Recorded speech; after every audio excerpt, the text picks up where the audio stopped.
Dear listeners, today I will be presenting to you the 5 home-base African coaches who took their countries to the last FIFA World Cup qualifiers in 2022.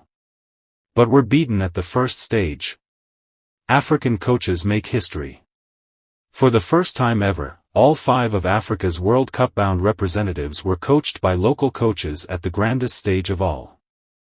In the past, federations have turned to European or South American coaches in order to help their national sides excel at the global showpiece, although these appointments have led to mixed results.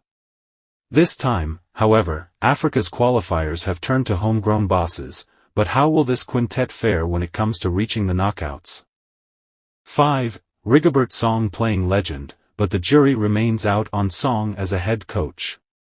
He claims to be calmer these days, following an aneurysm suffered in 2016, but his previous experience overseeing Cameroon's home-based team doesn't particularly bode well. He must take some credit for the magical playoff victory over Algeria, although questions remain about how influential. Samuel Eto'o is over team selection and motivational speeches, leaving Song as something of a puppet head coach. Which of the pair must take the blame for the baffling decision to omit stalwart Michael Ngaden from the World Cup squad?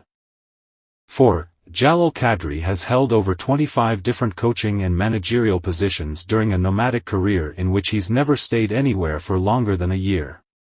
Kadri was never a footballer himself, but has extensive experience across North Africa and the Gulf.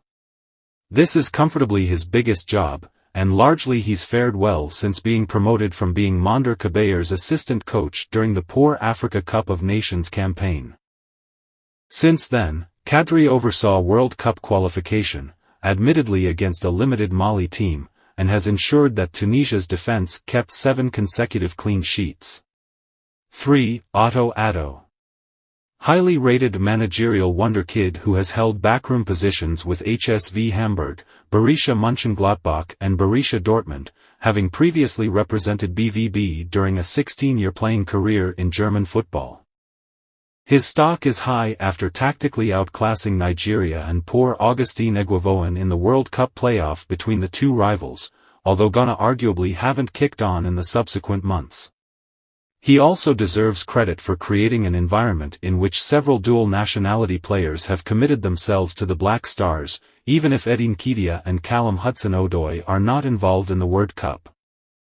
2. Walid Regragui.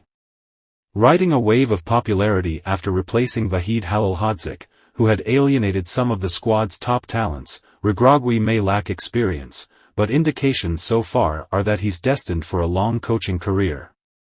He's already won the CAF Champions League with Wydad Casablanca, and knows the national side well after earning 45 caps before taking a role as assistant head coach. French-born, during his playing career, he represented the likes of Toulouse, Ajaccio and Grenoble. 1. Aliou Cissé. Dignified figure who's overseen a dramatic improvement in Senegal's standing since taking the reins in 2015, with the Terana Lions ranked 36th in the world. Cissé's subsequently taken them to back-to-back World Cups while overseeing the nation's first-ever Africa Cup of Nations success in Cameroon earlier this year.